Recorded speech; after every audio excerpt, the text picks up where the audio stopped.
మరొకసారి నమస్కారం అండి. నమస్తే.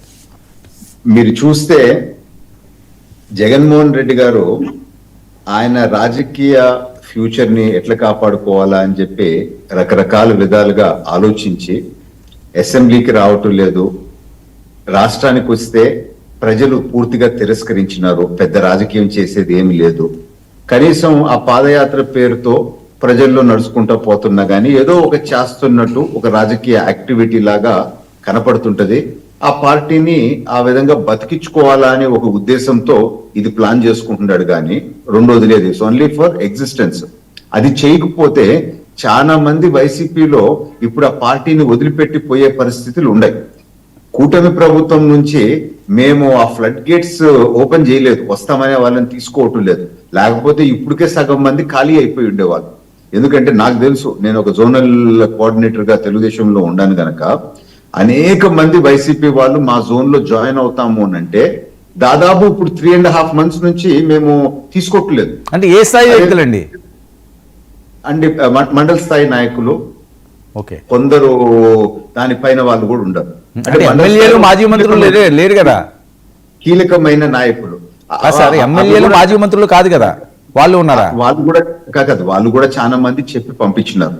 కానీ మా నాయకుడు లోకేష్ గారు అనేది ఒకటే, కష్టకాలంలో మనం ఫైట్ చేసి ఇంత బాగా మనం గెలిచినప్పుడు ఇప్పుడు మనం కంఫర్టబుల్ గా ఉన్నప్పుడు వాళ్ళని తీసుకోవాల్సిన అవసరం లేదు. అది పర్సన్ బై పర్సన్ మనం ఎగ్జామిన్ చేసి తీసుకుంటాము అని అన్నారు. కానీ అదే నేను ఎందుకు ఈ పాయింట్ రేజ్ చేస్తున్నానంటే, కూటమిలో మేమందరం మాట్లాడుకొని ఆ ఫ్లడ్స్ గేట్స్ వచ్చే వాళ్ళని తీసుకుంటాము అని ఒక మాట మేము అనుకుంటే ఆడ ఖాళీ అయిపోద్ది వైసీపీ పార్టీ. ఇంకా పెద్ద ఎక్కువ మిగలరు.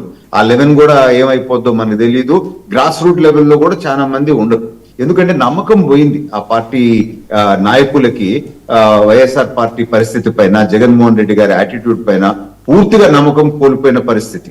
ఇప్పుడు మీరు చూడండి, ఈ గత కొన్ని రోజుల్లో జరుగుతున్న కుట్ర రాజకీయం చూడండి. జగన్మోహన్ రెడ్డి గారు అసలైన రాజకీయం చేస్తే మనం గెలవమని మళ్ళా కులం తీసుకొని వస్తా ఉండరు. ఇటు సైడ్ ఎస్సీల్ని రెచ్చగొట్టాలా కులం అని చెప్పి, అటు సైడ్ కాపుల్ని రెచ్చగొట్టాలా అనే రకరకాల కామెంట్స్ మీరు చూస్తున్నారా, ఎట్లా కులాన్ని మ్యానిపులేట్ చేయాలని చెప్పి చూస్తున్నారో. సో మళ్ళా వాళ్ళ పాత రాజకీయానికి అభివృద్ధి చేయలేము, రాష్ట్రానికి మంచి చేయలేము, కులాన్ని వాడుకుంటాము అని ఒక పక్కన, అటు పక్కన మళ్ళా క్రిస్టియన్ లాబీని మతాన్ని వాడుకొని ఒక పక్కన. సో మళ్ళా గుడ్ ఓల్డ్ పాలిటిక్స్ కి పోయే విధానం ట్రై చేస్తూ ఉంటారు. కానీ ఆంధ్ర రాష్ట్రంలో ప్రజలు నమ్మే పరిస్థితుల్లో ఇప్పుడు లేరు. నేను అదే అడుగుతా ఉన్నాను అనేక డిబేట్స్ లో. గత ఎలక్షన్స్ అప్పుడు పాదయాత్ర చేసి జగన్మోహన్ రెడ్డి గారు అందరికి ముద్దులు పెట్టినారు కదా. జగన్మోహన్ రెడ్డి గారు అధికారంలోకి వచ్చిన తర్వాత 5 సంవత్సరాల్లో ఒక్కరికన్నా ముద్దు పెట్టినారా? ఇంతకు ముందు మన రవి గారు అక్కడే ఉండేరు. 5 సంవత్సరాల్లో ఒక్కరికన్నా ఒక ముద్దు వచ్చిందో? దయచేసి వారికి ఏమన్నా ఐడియా ఉందో నాకు క్లారిఫై చేస్తే బాగుంటది అని చెప్పి కోరుతున్నాను. రెండోది మీరు చూడండి, ఇది ఒక్కసారి దయచేసి నేను అందరి దృష్టికి మరొకసారి తేవాలనుకుంటున్నాను. ఒక ముఖ్యమంత్రిగా ఉండి ఇటువంటి ప్రొటెక్షన్ ఎందుకు పెట్టుకున్నారు? వైఎస్ఆర్ పార్టీ వాళ్ళందరూ మా జగన్మోహన్ రెడ్డి సింహం, మా జగన్మోహన్ రెడ్డి పులి అని అంటారు కదా. నిజంగా సింహం పులి అయితే ఆ భయం ఎందుకు? అటువంటి గోడ 3 అంతస్తుల గోడ ఎందుకు కట్టుకున్నారు? అంటే భయంలో ఆ బోన్లో ఉండాలని కట్టుకున్నారా? లేకపోతే గతంలో ఆ జైలు ఎక్స్పీరియన్స్ గుర్తు చేసుకునేదానికి అటువంటి కాంపౌండ్ వాల్ కట్టుకున్నారా? లేకపోతే లోపల భయం ఉండి ఇటువంటి ప్రొటెక్షన్ పెట్టుకున్నారా? ఇది ఒకసారి వైఎస్ఆర్ స్పోక్స్ పర్సన్ చెప్పగలిగితే బాగుంటది. ఎందుకంటే నాకైతే అర్థం కావట్లేదు, ఒక డౌట్ గా ఉంది అని చెప్పి. ఏమైనా కానీ వర్మ గారు, మీరు చూస్తే జగన్మోహన్ రెడ్డి గారికి లైఫ్ ఆర్ డెత్. ఎందుకంటే ప్రజల్లో నమ్మకం కోల్పోయినారు.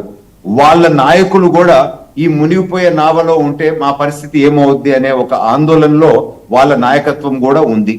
అండ్ 2 సైడ్లు మీరు చూస్తే కేసులు ఇంకా ఫర్దర్ గా పోస్ట్ పోన్ చేసే పరిస్థితి కనపడుతులేదు. ఇంకా కేసెస్ అన్ని కూడా ఇప్పుడు 1 by 1 ఇంకా స్టార్ట్ అయిపోతాయి. అటు సైడ్ ఏమో చెంచల్గూడ జైలు, ఇటు సైడ్ ఏమో రాజమండ్రి జైలు పిలుస్తా ఉంది.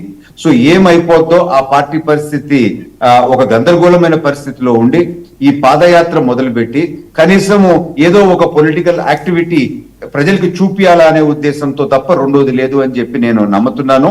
ఖచ్చితంగా కూటమి ప్రభుత్వంలో చెప్పిన నాయకులు 15 సంవత్సరాలు ఈ ప్రభుత్వం ఉంటది, ప్రజా సేవలో ఉంటది, రాష్ట్రానికి అభివృద్ధి దిశలో తీసుకోపోతాము అనే విధంగా పనిచేస్తున్నారు. ఏ విధమైన గతంలో ఉండే అహంకారం లేదు, అటువంటి మాటలు లేవు. ప్రజలకి సేవకుల రకంగా అద్భుతమైన పరిపాలనతో కొత్త innovative thought process, innovative thinking తో ముందుకు పోతుంటారు. భారతదేశంలో ఈ రోజు మీరు ఏ బిజినెస్ మ్యాన్ అన్నా కదిలించండి, ఎటువంటి పెట్టుబడులు ఆంధ్ర రాష్ట్రంలోకి వస్తున్నాయని చెప్పి ఇదే మాట మాట్లాడుతూ ఉంటారు.